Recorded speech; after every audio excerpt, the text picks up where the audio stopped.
आरुकमिव बन्धनान् मृत्योर्मुक्षीयमामृतात् योगेन चित्तस्य पदेन वाचा बलं शरीरस्य च वैद्यकेन योपाकरोक्तं प्रवरं मुनीनां पतञ्जलिं प्राञ्जलिरानतोऽस्मि पतंजलिं प्राञ्जलिरानतोऽस्मि।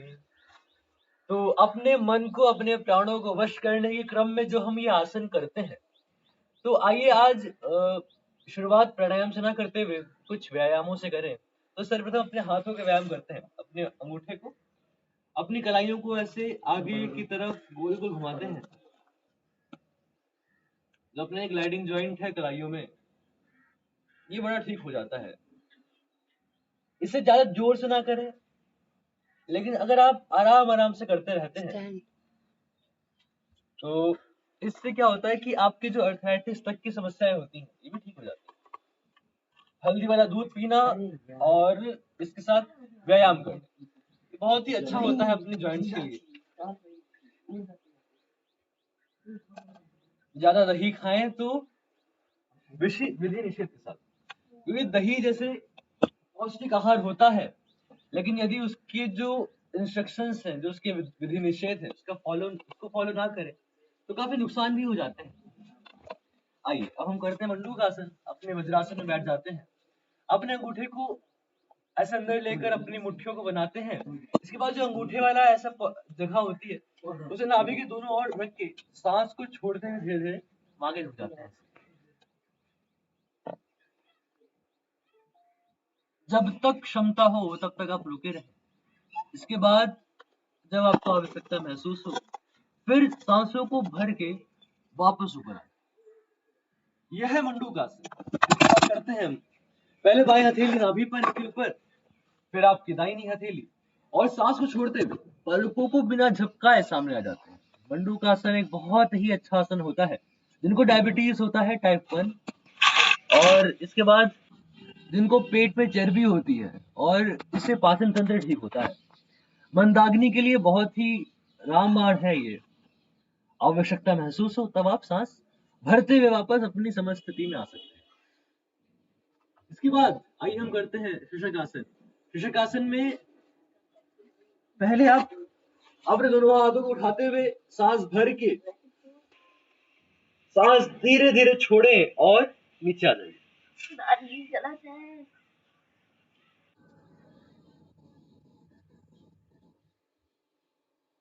सांसों की गति सामान्य, सांसों का क्रम सामान्य।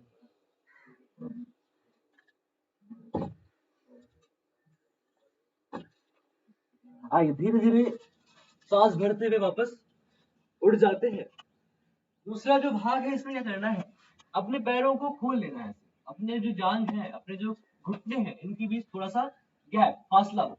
इसके बाद अपने हाथों को दोनों जांघों के बीच में ऐसे रखना है और धीरे धीरे सांस छोड़ते हुए अपने हाथों को ऐसे सरकाते जाइए और अपने हृदय को, अपनी छाती को जमीन से लगा दीजिए। इससे हृदय की कुदरती मालिश हो जाती है। कभी तनाव हो, कभी अवसाद की अवस्था हो, कभी कुछ समझ में ना आ रहा हो, कभी बहुत ज्यादा थकान हो जाए, तब हम इस आसन को कर लें तो वाकई बहुत ही ठीक हो जाता है। हृदय की यह प्राकृतिक एक तरह से मसाज हो जाती है।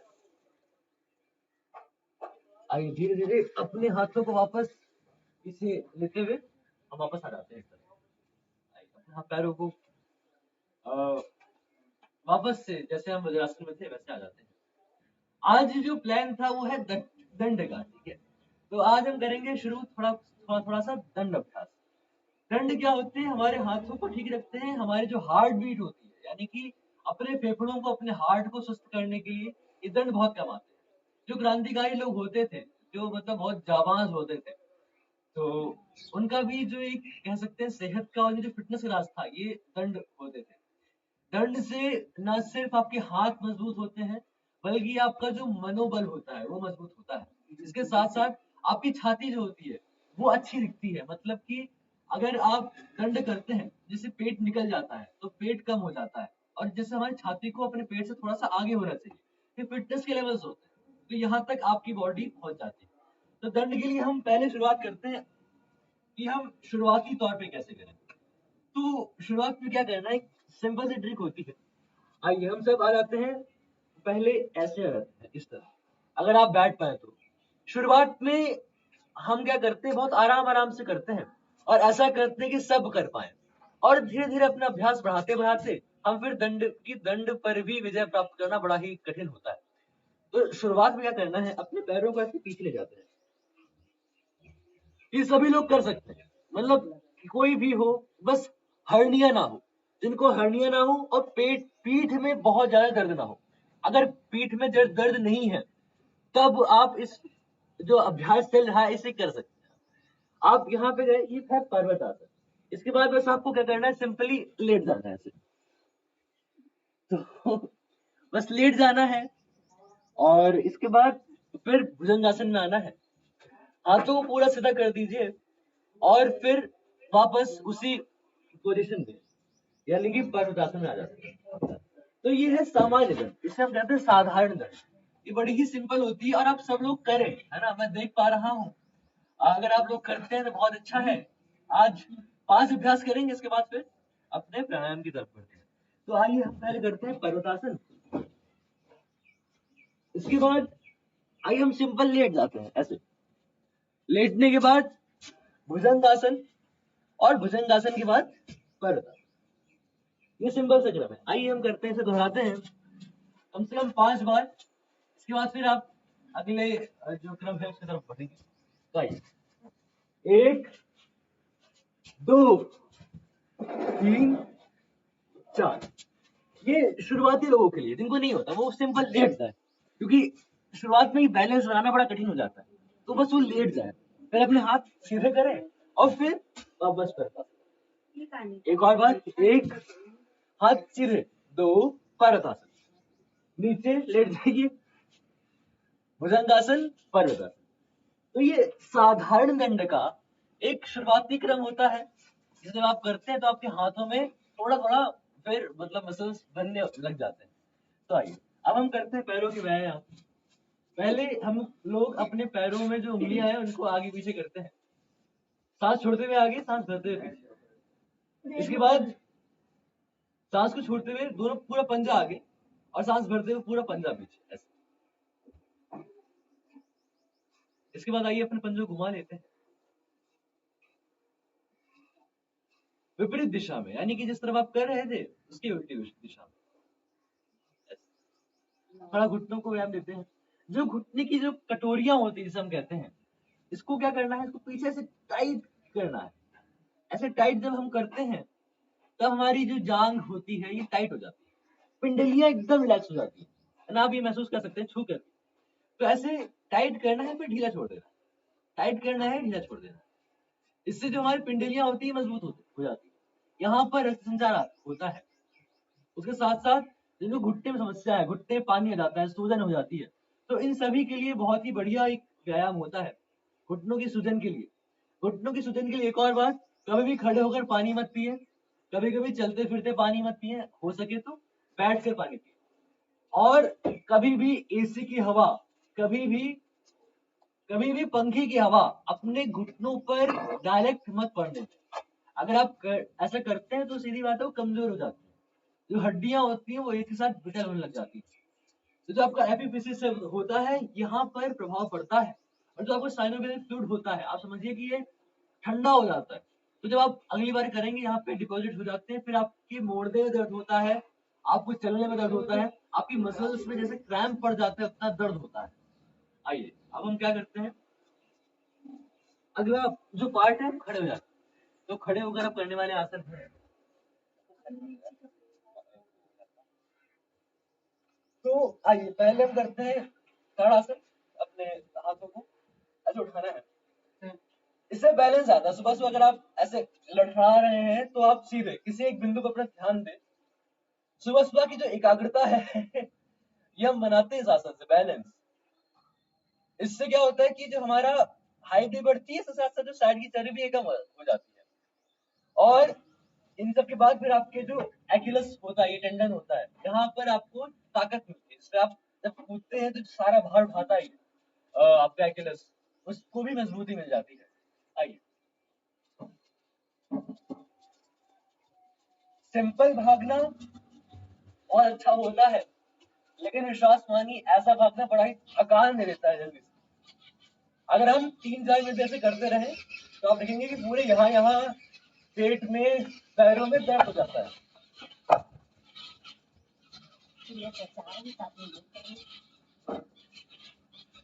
हमारे आसपास कलरव हो रहा है खगों का।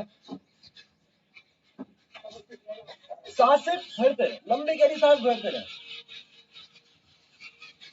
जितनी लंबी गहरी सांस भरेंगे उतना बढ़िया है। अब जिन लोगों को हार्ट में समस्या है वो लोग बस ऐसे करें, ऐसे। जिनको हार्ट की समस्या है या जिनको हाई बीपी होता है, जो अभी अच्छे से नहीं कर सकते, वो ऐसे करते रहे, और बाकी जो लोग कर सकते हैं वो ऐसे करते रहे।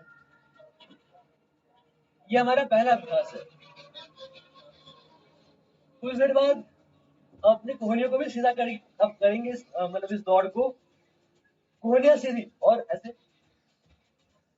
तो अब जिनसे नहीं हो सकता, जिनको लगता है कि ये करना थोड़ा सा मुश्किल है, ऐसे दौड़ना, तो क्या करें वो लोग, एक पैर को ऐसे मतलब ऐसे कर सकते हैं वो आराम से, और पैरों को जितना हो सके पीछे से ले जाना है ऐसे। अब उनके लिए होता है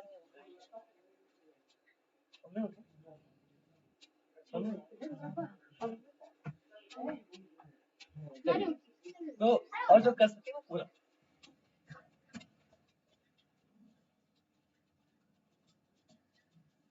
इसके पश्चात सभी लोग करते हैं, अगला जो दौड़ है अपनी कमर पे हाथ रख लेते हैं, ऐसे एक पंजे को ऊपर करना है, और जब हो जाए इसके, अगर यहाँ पे आप सुविधाजनक महसूस कर रहे हैं तो इसके बाद आप दौड़ना शुरू कर दीजिए ऐसे। हाई बीपी वाले नहीं करेंगे। तो ये कुछ चीजें हैं कि ज्यादा व्यायाम किसे करना है किसे नहीं करना है।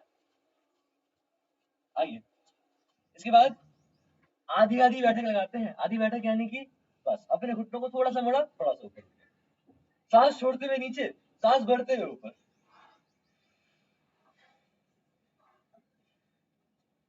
अपना जो पूरा वेट सहता है लगभग, ये जो फीमर होती है सबसे लंबी बोन होती है और बहुत ताकतवर बोन होती है,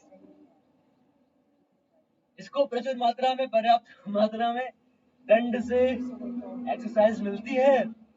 तो अब जो कर सकते हैं, जो नहीं कर सकते वैसे करते रहे, जो कर सकते हैं पूरा नीचे बैठ सकते हैं, यानी कि पूरे दंड लगा सकते हैं, थोड़ा पैरों में गैप कर लीजिए ऐसे, सांस छोड़ते हुए नीचे, सांस छोड़ते हुए, सांस छोड़ते हुए नीचे, सांस बढ़ते हुए ऊपर ऐसे। इससे क्या होता है कि आपके जो पैर होते हैं बहुत ही सुदृढ़ हो जाते हैं, जब बैलेंस बनाना होता है या फिर कहीं पर भी।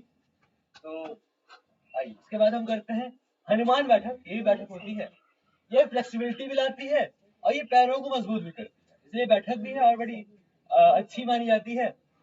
अपने हाथों को यहाँ रख सकते हैं, यहाँ रख सकते हैं। तो आइए अब हम करते हैं, किसी एक तरफ पहले पहले आधा आधा मुड़ते हैं ऐसे, जितना हो सके। योग में जहां तक आपकी क्षमता है वहां तक करना होता है, क्योंकि अति आयास अति प्रयास भी वर्जित है। जितना आपको लगे, जितना आप, जिसमें आप कंफर्टेबल रहे, आप वहीं तक जाए। फिर धीरे धीरे अगर आप हो सके तो एक पैर पर पूरा बैठ जाए ऐसे, बैलेंस बनाते हुए फिर उठना है, बहुत आराम आराम से। जितना आराम से करेंगे उतना दर्द होता है, झटके से करने में कुछ पता नहीं लगता। आइए, एक तरफ बैठ जाते हैं और फिर एक तरफ। हमारे साथ विजय निर्माण कर रहे हैं प्रयास। आइए, सांस छोड़ते हुए नीचे, और अब क्या करना है, अपनी कमर पे हाथ, किसी एक तरफ अपने पंजों को मोड़ लेना है।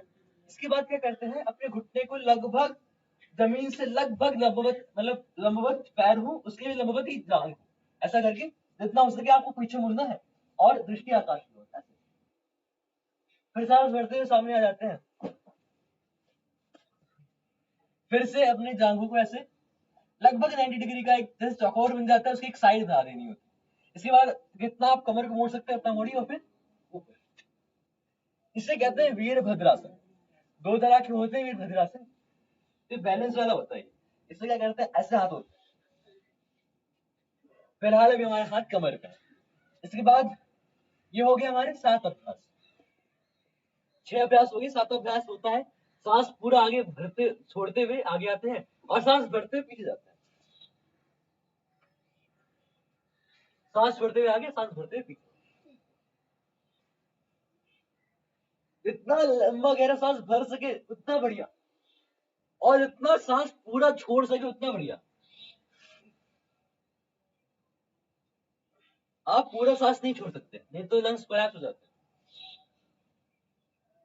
जैसे कि अगर आप बोतल की सारी हवा चूस लें वैक्यूम पंप से, तो बोतल अपने आप पिचक जाती है, तो लंग्स का भी हाल हो जाएगा।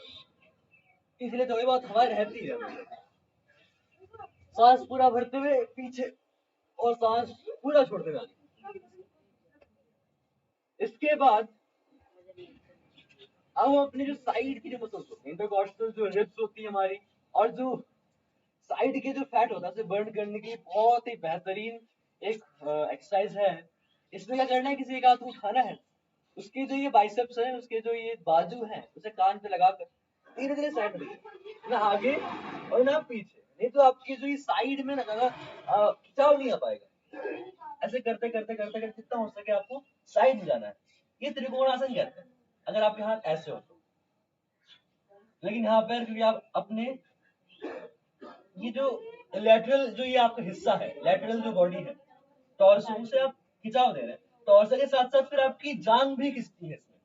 आइए आप यही इसी को दूसरी तरफ से करते हैं। दूसरा हाथ उठाना है, कान पे लगाना है और कान पे लगाए हुए हमें नीचे खींचना है। ये हमारा 8वां अभ्यास। तो आइए अभी थोड़ा तेज तेज कर सकते हैं हम लोग आराम से। यहाँ पर थोड़ा ज्यादा पीछे क्यों? नहीं नहीं ठीक है।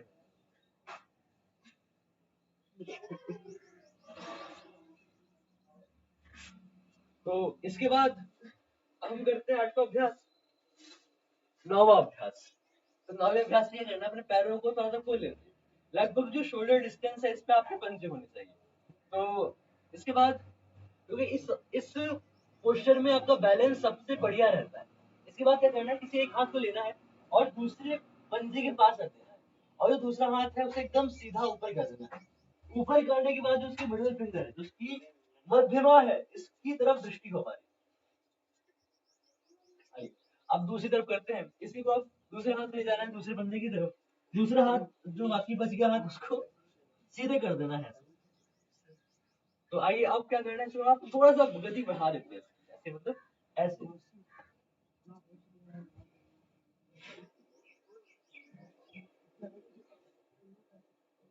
तो इससे जो हमारे वर्टिब्रल कॉलम होता है उसकी पूरी ट्विस्टिंग सी हो जाती है। इसके साथ साथ जो हमारे विसरा होता है, यानी कि हमारे जो इंटरनल ऑर्गन्स होते हैं इनकी भी एक्सरसाइज हो जाती है। फ्लेक्सिबिलिटी तो बढ़ती बढ़ती सिर्फ पैरों में भी मजबूती आती है। तो आसन एक होता है, पैर अनेक होते हैं। तो ये हमारा ये, इसके बाद आइए हम करें 10वां अभ्यास। 10वें अभ्यास में हमें सांस भरते हुए उत्तान आसन में जाना होता है, और फिर सांस छोड़ते हुए जितना आगे झुक सकते हैं आप, सुविधा जहां तक आपको रहे, मतलब जहां तक झुक सके आप। यहाँ तक स्टार्टिंग में यहाँ तक हो रहा है, ठीक है, लेकिन घुटने मत मोड़िए। घुटने मुड़ गए तब क्या होगा, जो यहाँ पर खिंचाव आता है वो नहीं आ पाएगा। धीरे धीरे आप अभ्यास करते करते आप अपना जो ये माथा है, अपना जो नाक है, ये घुटनों से लगा लेंगे। सांस फिर से भरते ऊपर और फिर सांस छोड़ते।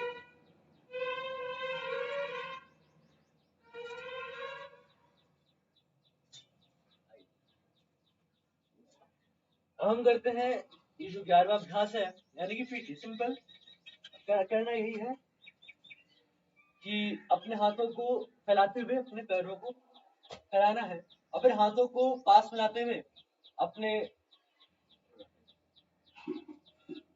अपने हाथों के पास लाते हुए अपने पैरों के पास लाना है। फिर से ऐसे ही करना है जो अवस्था में गए थे, तो फिर वापस आना है। जब आप पहले पहले ऐसे करते रहिए और जब अभ्यास हो जाए तब ऐसे कर सकते हैं।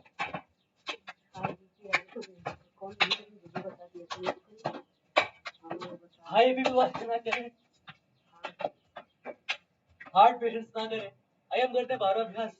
12 अभ्यास में ट्विस्टिंग करनी होती है, जिस तरफ हाथ उसी तरफ पंजे और उन दोनों की ही विपरीत दिशा में अपना सर। तो इतना करना होता है, इससे हमारी जो एटलस होती है, जो हमारी ये थॉरैक्स होता है और जो नेक होता है, इन दोनों का व्यायाम हो जाता है। आइए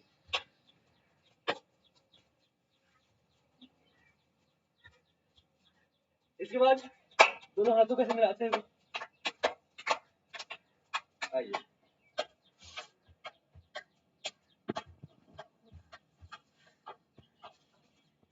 आइए हम बैठ जाते हैं शुद्धासन, सुखासन या फिर पद्मासन में।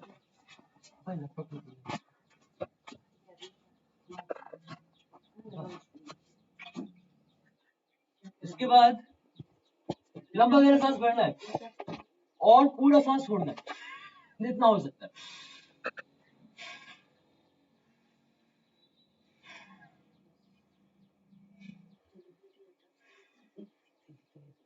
जितनी भी आपकी इंस्पिरेटरी कैपेसिटी होती है, थोड़ा सा आगे कर देते हैं, आगे मतलब मोड़ तो लेफ्ट। तो पूरी वॉल्यूम जितना आप निकाल सकते हैं उतनी निकालनी होती है। आप दौड़ रहे हैं, आप भाग रहे हैं, आप एक्सरसाइज कर रहे हैं, आप ट्रेडमिल पर ही भाग रहे हैं, कुछ भी कर रहे हैं, अगर आप इसके साथ साथ अगर आपकी जो सांसों की जो एक रिद्म होती है, तारतम्यता होती है, उसे अगर आप मेंटेन करते हैं, आप कंटिन्यू रखिए।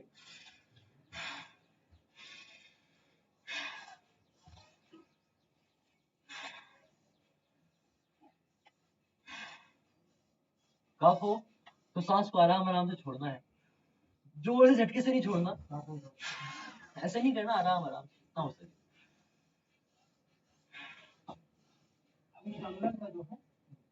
इसके बाद हम थोड़ा सा स्पीड बढ़ाते हैं।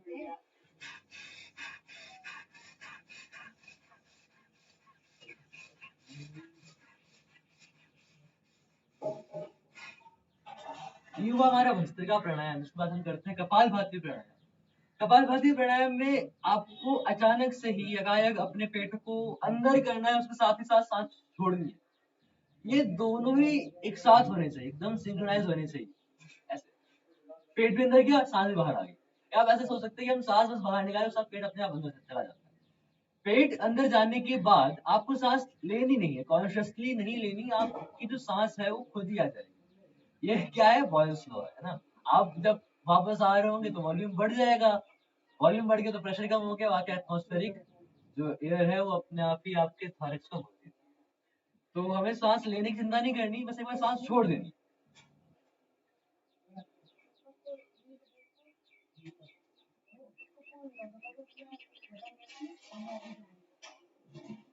कपालभाति से आपके शरीर का डिटॉक्सिफिकेशन होता है, जो आपके शरीर में हार्मफुल एजिंग पिगमेंट्स थे ना, जब एक जायगोट डिवाइड करता है तभी से ही उसकी एज शुरू हो जाती है।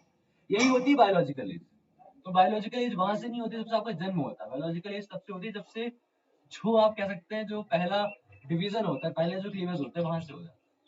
तो एक एक डिवीजन के साथ हमारे शरीर में बुढ़ापे वाले केमिकल्स इकट्ठा होने शुरू हो जाते हैं।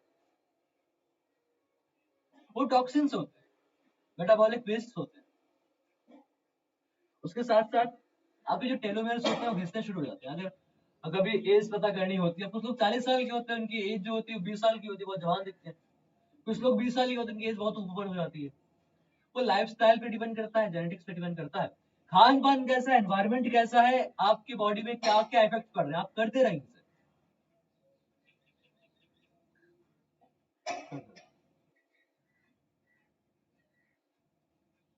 तो इस तरह जो आपकी जैसे पीनियल ग्लैंड में ब्रेन सैंड इकट्ठा हो जाता है, कैल्शियम सॉल्ट्स होते हैं वो। तो इन सब से निजात पाने के लिए जो कपालभाति होता है, बहुत ही बेहतरीन एक क्रिया होती है। कहते हैं इसे माथे में चमक आती है, इसका नाम ही है कपालभाति। कपाल यानी कि आपका जो फोरहेड होता है, और चमक भाती। तो जो ये भा धातु है, जिससे कि भानु बना है, जिससे प्रभास बना है, तो इसका मतलब चमक होता है। इससे आपका जो ब्लड संचार होता है वो बढ़िया होता है। जो आपकी एसए नोड होती है, इसको ताकत मिलती है।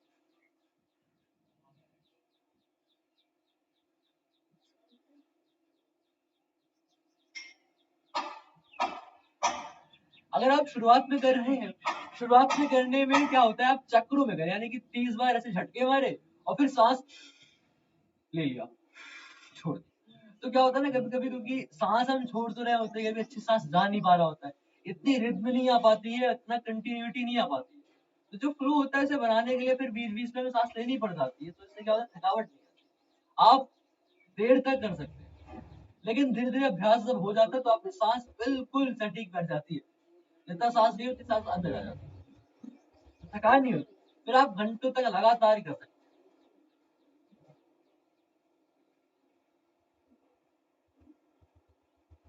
कपालभाति करने से जिनको भी कहीं पे भी ट्यूमर है, जिनको कहीं पर भी उन्हें लगता है कमजोरी है, या कैंसर तक में कपालभाति को इफेक्टिव पाया जाता है। मानसिक बीमारियां है, कपालभाति। थायराइड है, कपालभाति। थायराइड में जब हम करते हैं तो उज्जाई प्राणायाम, अनुलोम विलोम, उसके साथ साथ सिंहासन।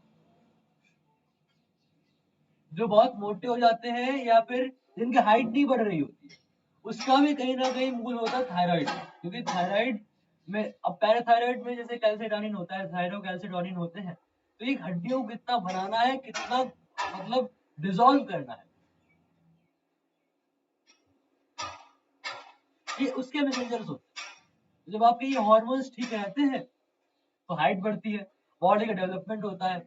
और जो लोग बहुत पतले हो जाते हैं, बहुत मोटे हो जाते हैं, इन सब के लिए कपालभाति एकदम इक्विलिब्रियम पे ले आता है, फिटनेस। जब आप अपने शरीर के हिसाब से आप कितने हेल्दीएस्ट हो सकते हैं, इस पर कपालभाति आपको सेट कर देता है और फिर मेंटेन भी करता है। पैनक्रियास पे इसका बहुत ही पॉजिटिव इम्पैक्ट पड़ता है। जो सेल्स ऑफ लैंगरहैंस होते हैं, आइलैंड्स ऑफ लैंगरहैंस, इनको स्टिमुलेट करता है। जो डायबिटीज टाइप 1 होता है, जिसमें कि इंसुलिन की मात्रा कम होती है, तो कपालभाति करते रहने से ये ठीक हो जाता है।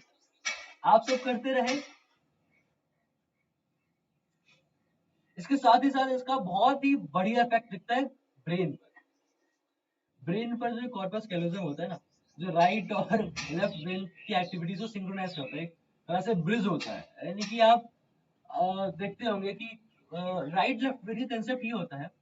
अब कुछ लोगों का आप मतलब बताइए कि घर यहाँ पर है, तो कुछ लोग क्या करेंगे कि अच्छा सेक्टर 362, उसके राइट मुड़ जाते हैं, राइट के बाद थोड़ी मतलब कुछ मीटर चलने के बाद ये है, 2 कदम चलने के बाद ये। अगर आप किसी से एड्रेस पूछे तो आपको इस तरह बताते हैं, तो आप समझिए कि उनका लेफ्ट ब्रेन बहुत एक्टिव है ना, मतलब वो लेफ्ट ब्रेन का प्रधान है, वो उनका डोमिनेंट है। तो वो क्या करेंगे कि इसके बाद इधर आएगा, इधर आएगा।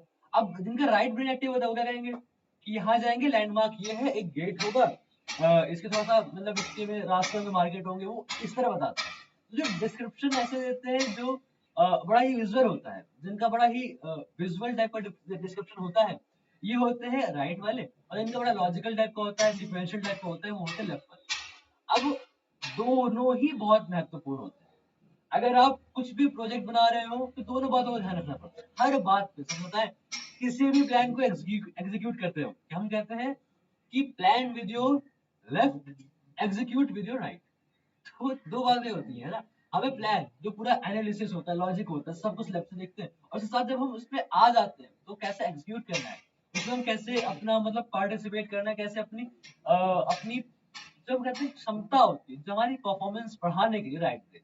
तो जीवन के हर एक काम में दोनों ब्रेन को अगर हम साथ लेते हैं, कपालभाति करते रहे, तो दोनों हेमिस्फेयर्स का एकदम हम कह सकते हैं कि हार्मोनाइज होना बहुत जरूरी होता है ना, सामंजस्य बैठना चाहिए।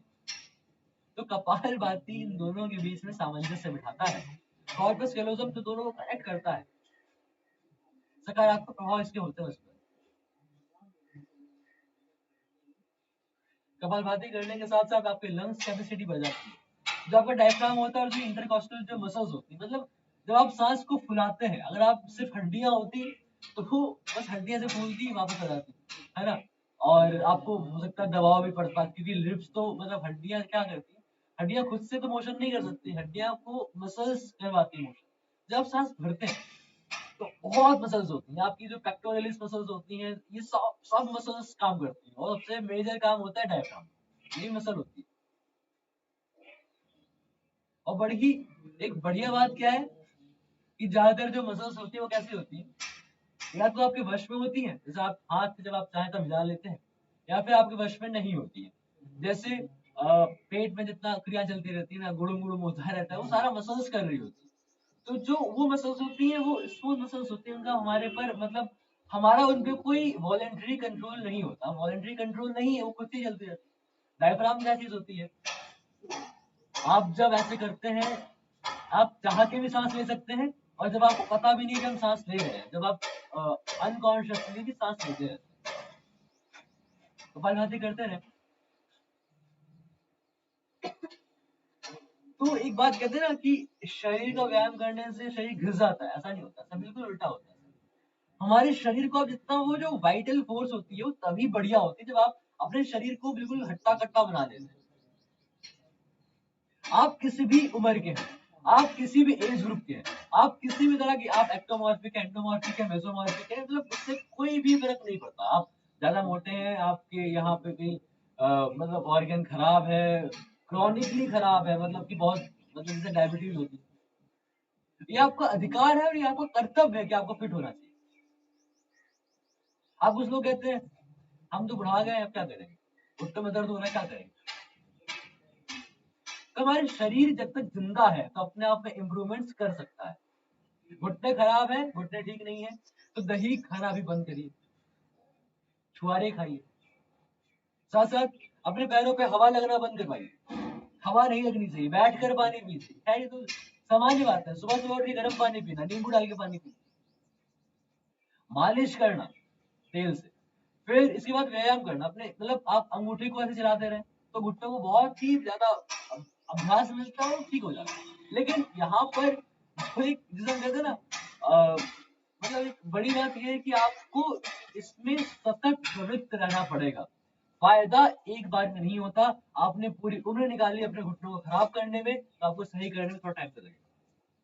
तो इस तरह मतलब हर कोई कर सकता है। कोई कहते हैं पेट ज्यादा निकला हुआ है, कोई कहते हैं हाथ कमजोर है, कोई कहते हैं हार्ट में दिक्कत है।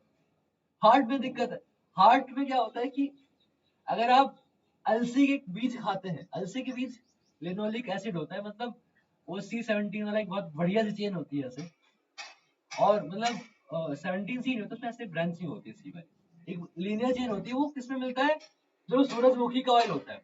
अब आप वैसे देखेंगे, नेट पर देखेंगे तो कहेगा कि जो क्या कहते हैं उसे, उनका मांस में होता है, लामा के मांस में होता है, कैंगरू के मांस में होता है, मेन सोर्स होता है कैंगरू का मांस, लेकिन कैंगरू के मांस से ज्यादा अलसी में होता है।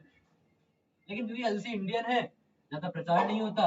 ब्लैक सीड भी तो कहते हैं, उसे अंग्रेजी नाम है, लेकिन उतना जितना इंडिया में फेमस उतना कहीं और फेमस नहीं है। अब जैसे किनोवा है, किनोवा हमारे यहाँ फेमस नहीं है, तो अगर हम कुछ डिस्कवरी करते हैं तो अक्सर किनोवा हमारी समझ से रह जाता है। वैसे ही वो अलसी को भी दरकिनार कर देते हैं। वो कहते हैं मांस खाओ, मांस नहीं खाओगे तो आप फिट नहीं रह पाओगे, और बहुत ही बड़ी मिसकंसेप्शन होती है। हम सोचते हैं करते रहिए, कपालभाति करने से हमारा मेटाबॉलिज्म अच्छा होता है। मेटाबॉलिज्म यानी आपकी जो अमीनो एसिड्स आप इंटेक कर रहे हैं तो वो वेस्ट ना होकर वो यूरिया में ना कन्वर्ट होकर प्रोटीन से बन जाता है। जो ये आपका जैसे कोलेजन होता है, कोलेजन जब इम्परमेबल हो जाता है तो क्या होता है, झाइयां पड़ जाती है, मतलब चेहरा ऐसे, समझ रहे होंगे आप, है ना, यहाँ पे पूरा नीचे आ जाता है, ढीला हो जाता है। और वही अगर आप विटामिन ई का सेवन करें, एलोवेरा चेहरे पे लगाते रहे, एलोवेरा पीते रहे, तो ये इम्परमेबिलिटी नहीं आती। फिर क्या होता है कि आपका जो चेहरा है वो ढीला नहीं पड़ता, मतलब वो झुर्रियां झाइयां और जो भी सब होते हैं। तो ये विटामिन ई वैसे भी एंटीऑक्सीडेंट होता ही है, तो एलोवेरा लगाना, एलोवेरा खाना है। हम बात कर रहे थे जब क्या होता है कि कोई रिसर्च होती है, हम कहते हैं मॉलिक्यूल, ये रिसर्पाइन है, ये वो है, ये वो है, ये तो बड़ा बढ़िया है, तो उसके सोर्सेज, और इस सोर्सेज के साथ एक और बात होती है। जैसे आपने कोई मॉलिक्यूल ढूंढा, आपने मॉलिक्यूल इनटेक कर लिया, अपना इफेक्ट करता है, लेकिन उसके साथ साथ अब जैसे एंजाइम्स को एंजाइम्स होते हैं, उसके साथ साथ आप क्या ले रहे हैं ये बड़ा इफेक्ट करता है। दही खाइए, दही बहुत ही पौष्टिक होता है। सच बताएं तो वन ऑफ द मोस्ट पौष्टिक चीजों में दही आता है। लेकिन अगर आप इसके साथ खीरा खाते हैं तो आप खतरनाक हो जाता है। खीरा और दही नहीं खानी चाहिए। लेकिन वो क्या करते हैं, खीरा काटते हैं, सलाद वो रायते में डालते हैं, खा लेते हैं। ये खतरनाक होता है। अगर आपको खाना ही है तो लौकी काट के खाइए, बूंदी नहीं खानी चाहिए। आप रायते में बूंदी डाल देते हैं, ये भी बहुत अच्छी चीज नहीं होती, लेकिन हम खाते हैं। अब जो लोग बूंदी खाते हैं रायते के साथ, उनके साथ क्या होता है, खाना पहली बार अच्छे से पचता नहीं। वो सोचते हैं दही खाने के बाद खाना पच जाता है, खाना पचता नहीं। उसके साथ साथ ना दही अच्छे से एसिमिलेट हो पाता है, ना बूंदी अच्छे से हो पाती है। फिर इसके बाद टॉक्सिन्स बनते हैं।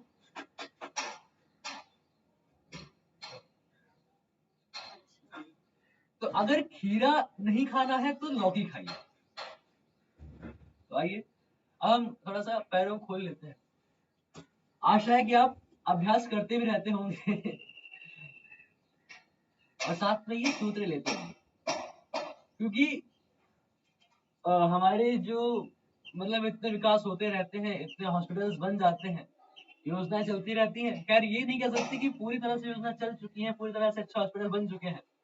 जब आप एक ऐप है, वो एक वेबसाइट है केट्टो, है ना, तो करते क्या है कि जैसे मान लो डोनेशन चाहिए, किसी को ऑपरेशन कराना है, डोनेशन चाहिए, है ना, घर नहीं है, घर टूट गया और डोनेशन चाहिए, तो वो क्या करते हैं, एडवर्टाइजमेंट करते हैं। तो एक प्लेटफॉर्म होता है, तो आप कभी देखिए उसमें क्या होता है ना, वो कहेंगे डॉक्टर्स ने 60 लाख रुपए मांगे। अरे 60 लाख में क्या हो जाता है, 60 लाख रुपए से क्या क्या हो जाता है, लेकिन 60 लाख ऑपरेशन के लिए।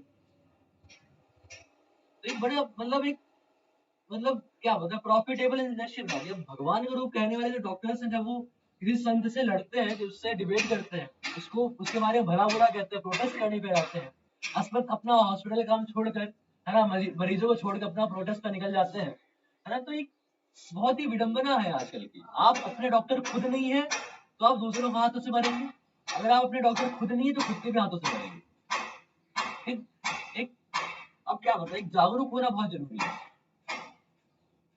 मोबाइल का युग है, हम मोबाइल में डटे रहते हैं, लेकिन अपने जीवन का ज्ञान नहीं है, तो ये सब फालतू है। तो पहले क्या होता था, इतना पढ़ते क्यों थे, फिर बीच बीच में हम पढ़े क्यों आखिरकार, है ना, पढ़ने से क्या मिल जाएगा, हम जॉब करें, सा विद्या या नियुक्त है। पहले क्या था, सा विद्या या विमुक्त है, जिससे हमारा सारे बंधन छूट जाते हैं, जिससे सारा मतलब हमें ज्ञान की प्राप्ति हो जाती है, मोक्ष मिल जाता है। अपने खुद अपने बंधु कैसे करते हैं, वो विद्या है। सा विद्या या विमुक्त है। दोनों तरह से प्रेशर बनाइए, हाथों से सर में धक्का दीजिए, सर से हाथ में धक्का दीजिए, लेकिन जब आप करें तो कहीं पे भी धक्का न दे, ऐसे बस सिंपल सीधा सांस भर लीजिए। वैसे ही साइड से करते हैं, दोनों तरफ धक्का देना है। अब क्या हो गया, विद्या तब तक पढ़ो जब तक मुक्ति ना हो जाए। आप तो अच्छा पढ़ना चाह रहे हैं, अरे मत पढ़ो, सिलेबस में नहीं, क्या करते, एजुकेशन सिस्टम अच्छा है, लेकिन जो अवधारणा है, जो कंसेप्ट है, वो खराब है। अपने हाथों को व्यायाम देते हैं। तो हम कह रहे थे, अपने डॉक्टर खुद बनना पड़ता है ऊपर से। मछली में कितना प्रोटीन होता है, अंडे में कितना प्रोटीन होता है, बहुत प्रोटीन होता है। अंडा तो होता है एल्ब्यूमिन, एल्ब्यूमिन यानी कि जो ग्लोबुलर प्रोटीन होते हैं, बहुत काम आते हैं, प्लाज्मा मिल जाते हैं, प्लाज्मा को प्रोटीन देते हैं, जो एसिड बेस जो हमारा ये बफर होता है, इसको नियंत्रित करते हैं। अरे बड़ा अच्छा होता है अंडा, ऐसा कुछ नहीं होता। एल्ब्यूमिन के जो सोर्स होते हैं बहुत सारे होते हैं। अंडा मछली से 3 गुना ज्यादा प्रोटीन, अगर हम जो मांस के हिसाब से बात करते हैं, तो होता है मूंगफली में।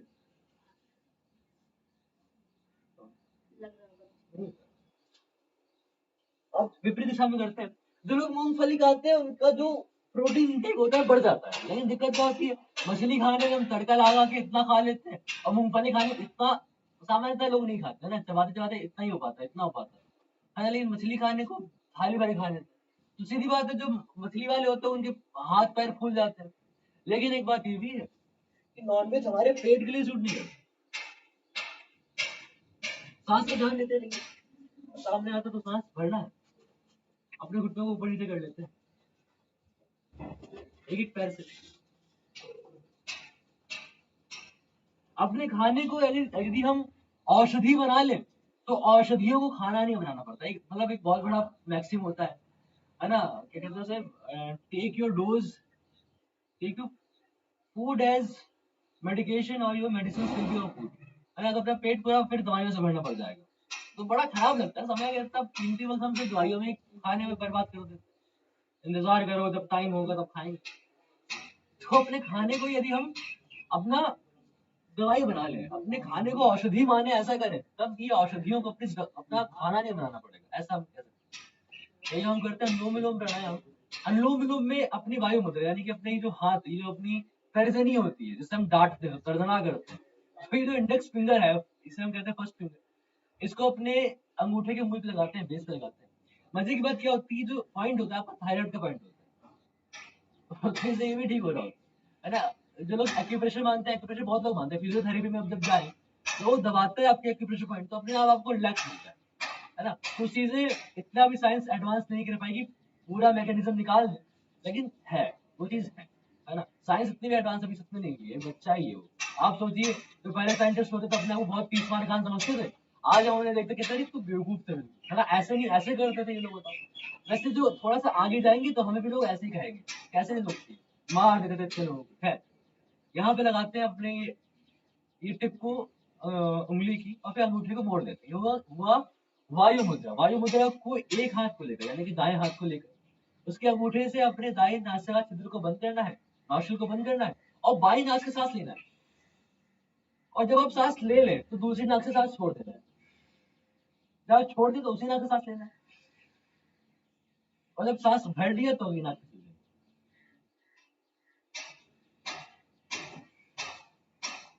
जिन लोगों का फ्रैक्चर हो गया है वो लोग लेटे हैं। है। जो लोग लेटे हैं, जिनका फ्रैक्चर हो गया है, तो उनके लिए थायराइड को स्टिमुलेट करना बहुत जरूरी होता है।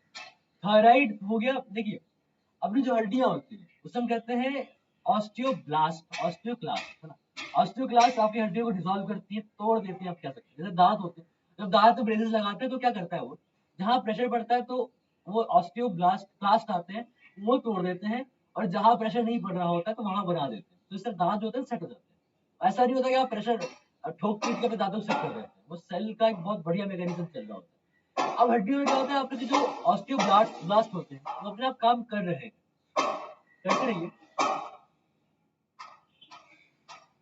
जरूरत होती है एक अच्छे न्यूट्रिशियस फूड की, थोड़ा सा रेस्ट की, और इसके बाद अगर हमारा मेटाबॉलिज्म अच्छा है, अगर हमारे जो चयापचय संस्थान है ठीक काम कर रहा है, आप करते रहिए, तो आपकी हड्डियां जल्दी जुड़ जाती हैं, और जो मजबूती होती है वो और अच्छी हो जाती है। जैसे कि आपने सुना होगा, जब कहीं घाव होता है तो जब नई स्किन आती है उसकी जो स्ट्रेंथ होती है ना, वो सिर्फ 80% हो जाती है। मतलब कि जो स्किन है बहुत मजबूत है, इसे अगर आप 100% माने और ये कट जाए, जो नई स्किन आएगी वो सिर्फ 80% ही मजबूत होती है। अब हड्डियां जब टूटती हैं, एक बहुत बढ़िया मौका होता है, हड्डियां टूट गई हैं। अब अगर आपने अच्छे से लाइफस्टाइल रखा है अपना, अगर आप प्राणायाम कर रहे हैं, है ना, जिससे आपका मेटाबॉलिज्म ठीक हो रहा है, टॉक्सिक पदार्थ नहीं, एनर्जी वहां लग रही है जहां पर रिपेयर होना है, तो अनुलोम विलोम से क्या होता है, पूरा ऑक्सीजन जा रहा है, तो हर एक सेल तक ऑक्सीजन पहुंचता है प्रचुर मात्रा में। तो कहीं ऑक्सीजन के लिए कम से कम कोई एक्सक्लूसिव कोई कंपटीशन नहीं होता, है ना। तब क्या होता है, एनर्जी बहुत मिलती है हमें, तो रिपेयर होना आसान हो जाता है। हर एक प्रोसेस बहुत ही एनर्जी कंज्यूमिंग होता है। आप सिंपल लेटे भी रहे ना तो आपकी सिर्फ 30% एनर्जी सिर्फ आपके ये करने के लिए कि आपको जब कोई छुएगा तो आपके सारी नर्व्स दौड़ेंगी, मतलब जो आपकी इम्पल्स है दौड़ने वाली है, इसलिए आपकी पूरी एनर्जी का 30% सिर्फ एक जैसे हम कहते हैं ना एक्शन पोटेंशियल मेंटेन करने के लिए जा रहा होता है। जो एनर्जी मिल जाती है तो जो रिपेयरिंग का प्रोसेस होता है वो तेज हो जाता है। अब मौका में कह रहा था, आपकी हड्डी टूटने के बाद और मजबूत हो सकती है अगर सब ठीक रहा, और आपकी हड्डी टूटने के बाद और कमजोर हो सकती है। ये कैसा होता है, आपने देखा होगा कि कुछ लोग क्या होता है, बास्केटबॉल खेलते हैं, सब गिर जाते हैं, ये टूट जाता है, ठीक हो जाते हैं, फिर गिरते हैं, फिर टूट जाता है। यानी कि इनकी जो हड्डी थी वो कमजोर थी, फ्रैक्चर हुआ, प्लास्टर लगाया, लेकिन खाने पीने के लिए उनके पास अच्छा कुछ मतलब नहीं था। इसके बाद दही खाएं, लेकिन ज्यादा मात्रा में, है ना। दिन में दही खाएं, बारिश में बरसात चल रही है तो बरसात में दही बिल्कुल ना खाएं। बरसात में दही खाना बिल्कुल मना है। मतलब ये तो खैर सब लोग जानते हैं, घर घर में बात है। सर जब सर्दी हो, जुकाम हो, जब बात हो, जब दर्द हो कहीं कहीं, तो दही नहीं खाना चाहिए, लेकिन दही खाते रहना भी चाहिए। मतलब कम मात्रा में, इस वक्त कम मात्रा में खाएं। गोदंती भस्म, जिप्सम का जो भस्म होता है, जब उसे खाते हैं तो कैल्शियम पहुंचता है।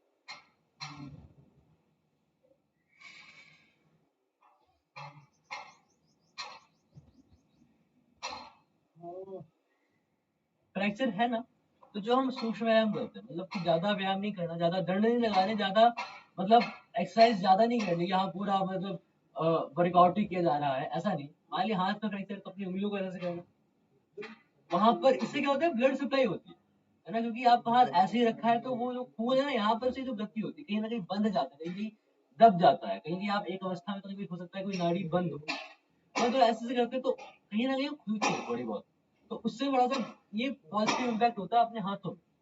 ऐसे पैर है तो पैर थोड़ा उंगलियों को ऐसे करना जहां तक हो सके।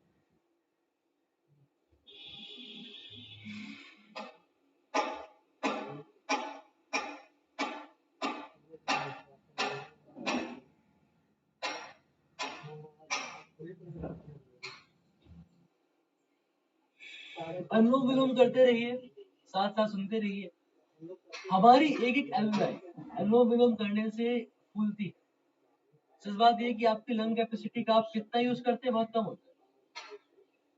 अब होता क्या है, ये बहुत कुछ डिसाइड हो जाता है कि आप कितना व्यायाम करते हैं, आप कितना भागते दौड़ते हैं, मतलब कितना रैपिड, जो जैसा बोला था, जब हफी आ जाए तो आप समझिए आपकी लंग्स की एक्सरसाइज हो रही है। उस वक्त अगर आप पूरी सांस भरते, पूरी सांस छोड़ते हैं, तो आपके लंग्स कहीं ना कहीं कैपेसिटी बढ़ रही है। तब कैपेसिटी बढ़ाने का फायदा ये होता है, स्टेमिना बढ़ता है। स्टेमिना बढ़ता है, आप तेज से भाग रहे हैं, ठीक है, तब स्टेमिना दिखता है। हाँ, स्टेमिना जितना होता है उतनी देर तक आप भाग सकते हैं, उतना तेज आप भाग सकते हैं, लेकिन स्टेमिना असल में हर चीज में दिखता है। आप पढ़ाई में कितना कंसंट्रेट हो सकते हैं, ये आपका स्टेमिना है, और स्टेमिना डिसाइड होता है आपकी लंग्स कितना काम कर रही है।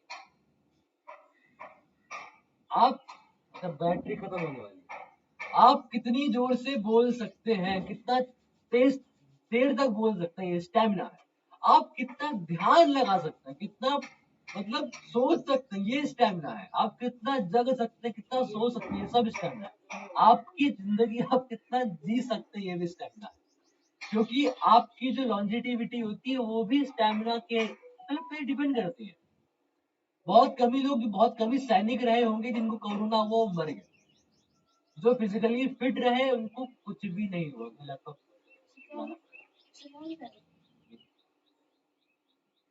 तो बहुत कम ही लोग होते हैं जिनकी कैपेसिटी बहुत ज्यादा होती है, स्टैमिना बहुत होता है, वो मर जाते हैं। अक्सर क्या होता है, सेडेंटरी लाइफ स्टाइल, मतलब आप बैठे हैं आराम से, तो वो खतरनाक हो जाता है।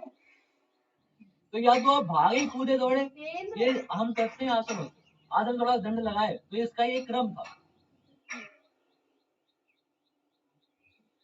इसके बाद प्राणायाम। प्राणायाम से क्या होता है, आपके मतलब आसनों से बहुत पैदा होता है। आप जो प्राणायाम करते हैं ना, पहला आरोग्य, पहला सुख निरोगी काया। तो पहले हम प्राणायाम करते हैं एक क्यूरेटिव मेजर के तौर से, यानी कि आपको कोई बीमारी है, आप स्वस्थ नहीं है, तो पहले स्वस्थ बने, इसके बाद फिट बने, और फिट के बाद जो अपनी पोटेंशियल्स होते हैं उनको और रियलाइज करें, ऐसा कुछ होता है। इसमें आप बस करते रहते हैं, सांस भरी सांस छोड़ी, सांस भरी सांस छोड़ी। लेकिन फिर इसके बाद क्या करना होता है, आप जब फिट हो जाते हैं ना, आप स्वस्थ हो जाते हैं। स्वस्थ क्या होता है ना, आधी पहले दिमाग में जनती है, आधी है ना, जैसे प्लेसिबो इफेक्ट होता है, नोसिबो इफेक्ट होता है, वो इसी पे डिपेंडेंट होता है।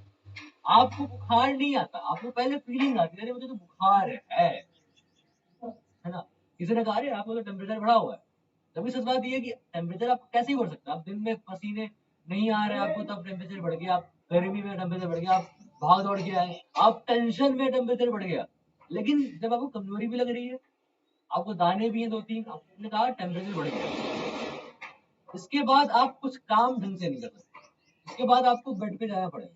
फिर इसके बाद आप काम करेंगे भी तो बस पता लग जाएगा कि आप बीमार हैं।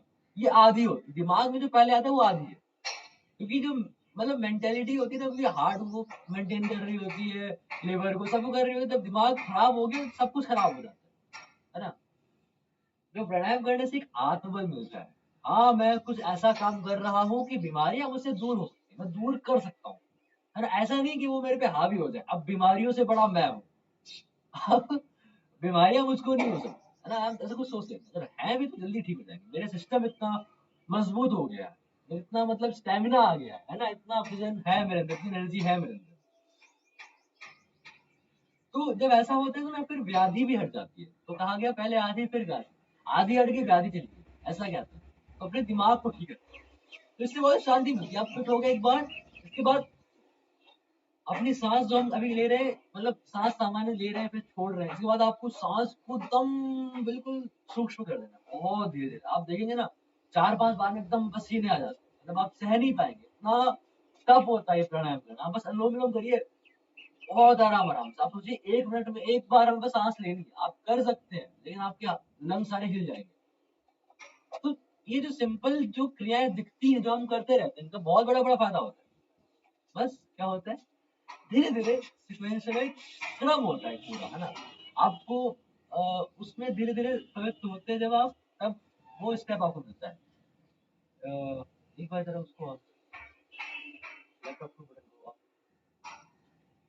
तो गूगल मीट अभी ऑफ हो गया है, अभी हम फेसबुक पे ही हैं। तो मैं कह रहा था कि आपका जो स्टेमिना बढ़ता है तो आपका आत्मबल बढ़ता है। एक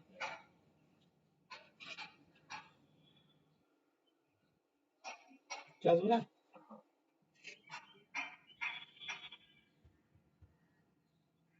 क्या सुना।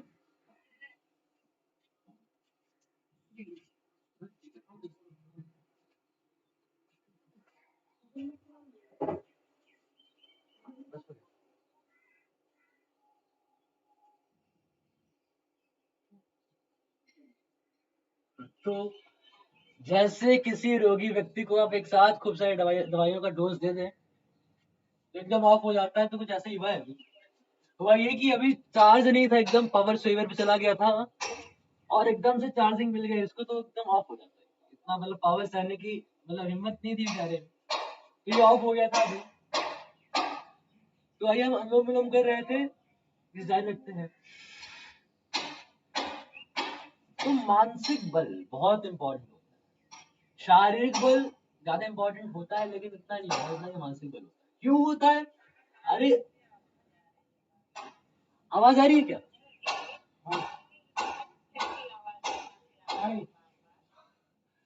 ये बगल में काम चल रहा है, बगल में काम चल रहा है मैम, तो इसलिए ऐसा हो रहा है, नहीं तो मेरी आवाज आ रही है आपको, सुनाई मतलब ठीक ठाक दे रहा है क्या, समझ में आ रहा है। कौन ऐसे इतना ज्यादा ठोक पीट रहा है?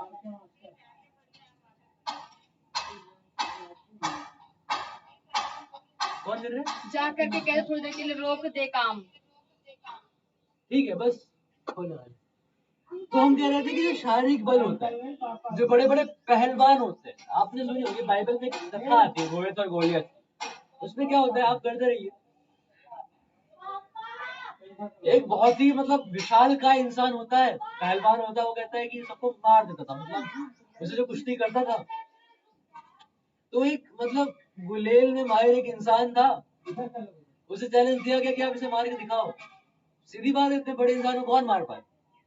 तो मानसिक बल कहता है कि ये मारने में आसान नहीं है, ये जो विशाल का प्राणी है इतना मोटा तगड़ा, ये असल में ना इसका निशाना चूकने में कठिन चीज हो जाती है, मतलब कि उसका निशाना चूक नहीं सकता, कहीं ना कहीं लग जाएगा। अब ये कहानी बड़ी प्रसिद्ध है कि कैसे गोलियत, मतलब एक कथा ये है कि उसने गुरेज से सिर्फ उस मतलब दानव को मार दिया। ये मानसिक बल होता है। तो शारीरिक बल कितना भी हो, दिमाग है अगर तो सब कुछ हम अच्छे से कर सकते हैं। तो प्राणायाम से मानसिक बल आता है, आपका मन पर वश होता है।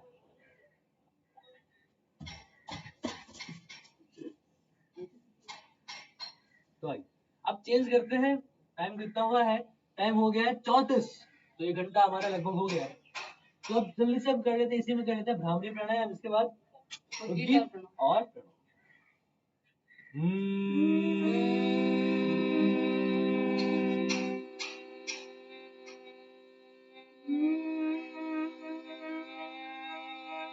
लंबी गहरी सांस।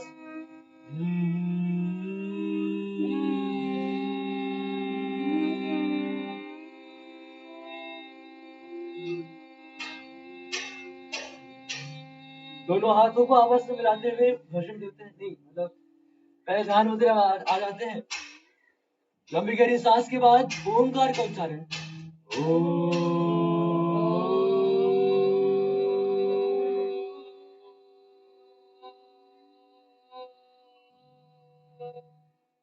शांत मौन। जितना कुछ वाणी से नहीं कहा जा सकता उससे ज्यादा कुछ मौन से अनुभव किया जा सकता है। इस ध्यान में जो आसपास की आवाजें आ रही थी वो भी बंद हो गई। मौन। ध्यान की श्रेष्ठ अवस्था होती जब आप समय की विमाओं से पृथक हो जाते हैं, जब आप स्थान, देश, काल, सब कहते हैं स्पेस एंड टाइम, सबसे विलग हो जाते हैं, अपने आप को निर्विचार कर देते हैं। लेकिन निर्विचार करना इतना आसान नहीं है। आप कहेंगे मैं निर्विचार हो रहा हूं, फिर कहेंगे अरे जो मैंने सोचा वो भी तो विचार था। निर्विचार होना मौन से संभव है, थोड़ा अभ्यास करना पड़ता है। अभ्यास वैराग्याभ्याम तन निरोधा, अभ्यासेन तु कौन्तेय वैराग्येण च गृह्यते मनः, ऐसा कहा गया। मौन। दृष्टा भाव रखना है। जितनी आपको आवाजें सुनाई दे रही है उन्हें सुनिए आप। जितने विचार आ रहे हैं देखिए, लेकिन उनमें लिप्त मत होइए। आप सोचिए कि विचारों की खिड़कियां जा रही हैं आपके सामने से, आप उनमें प्रवेश मत करिए। आपको कुछ सुनाई दे रहा होगा तो सुनिए, बस अनुभव करिए। दृष्टा।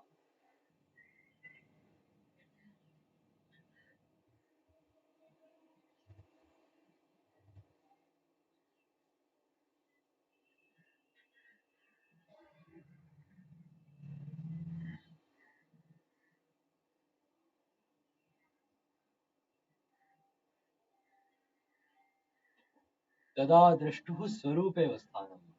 ध्यान अपनी खुद की अवस्था में, अपने खुद के स्वरूप में अवस्थिति है।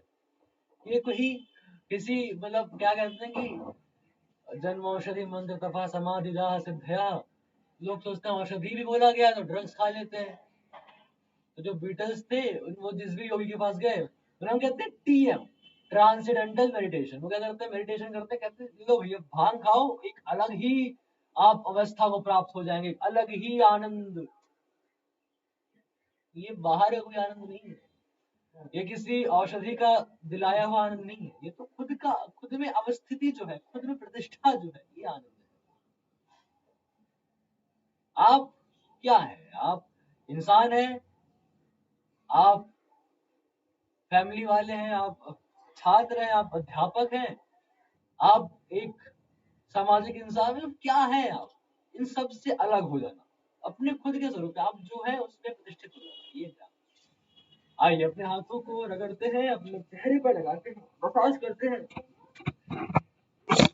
चेहरे में ग्लो आता है। एक साथ अब आंखों को खोलना नहीं चाहिए, तो पहले हम हथेलियों के अंदर ही अंदर आंखों को झपकाते हैं, झपकते हुए अपनी आंखों को धीरे धीरे प्रकाश में लाते हैं। आइए जल्दी जल्दी हम करते हैं सिंहासन। सिंहासन में जैसे उत्कट आसन में पंजे खोल लेते हैं, उत्कट आसन ये हुआ, ऐसा भी करते हैं, ऐसा भी करते हैं। ऐसा नहीं करना, अपने घुटनों को नीचे रख के अपने हाथों को, अपनी जो हथेलियां हैं उनकी जो ये उंगलियां हैं पीछे की तरफ, अंदर की तरफ करके जीभ को पूरा बाहर निकालना है और अपनी दृष्टि आकाश की। सिंहासन जो है वो हठयोग में भी जो 32 आसन बताए गए हैं, तो सांस पूरा भर के जीभ बाहर निकाल के दृष्टि ऊपर की तरफ,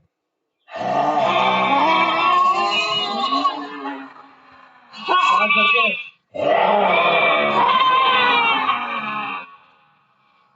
थायराइड पैराथायराइड सब ठीक होता है। अपनी राल, पता नहीं ऐसा होता है कि इस्लाम वाले जितना काम करते हैं, जब हम लार बोलते हैं तो राल बोलते हैं, पूरा उल्टा कर रखा होता है। खैर राल लार निकलते हुए गले का मसाज करना है।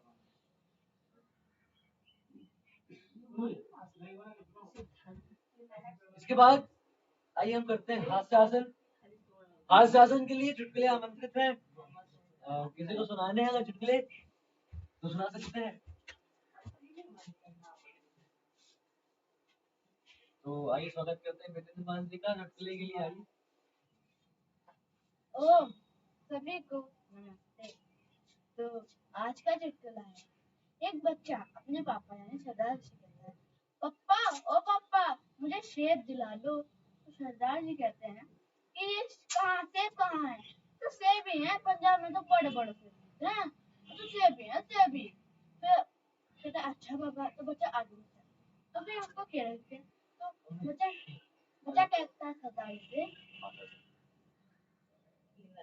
तो बच्चा कहता है सरदार जी से कि केला दो। तो फिर जो सरदार जी होते हैं कहते हैं अरे पंजाब में तो बड़े बड़े केले होते हैं, जो केली है केली।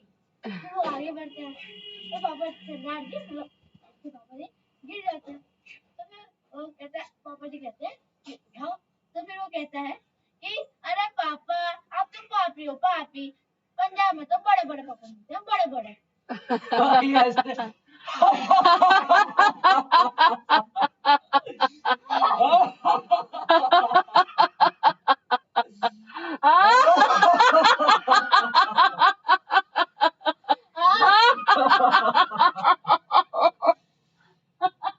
आइए अब हम ताली बजाते हैं, सारे शरीर का एक्सप्रेशन करते हैं।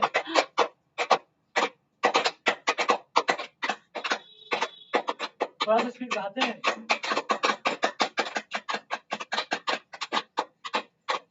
तो आज ये योग कक्षा समाप्त करते हैं शांति पाठ से। आइए सब लोग सांस लंबी करिए भरते हुए।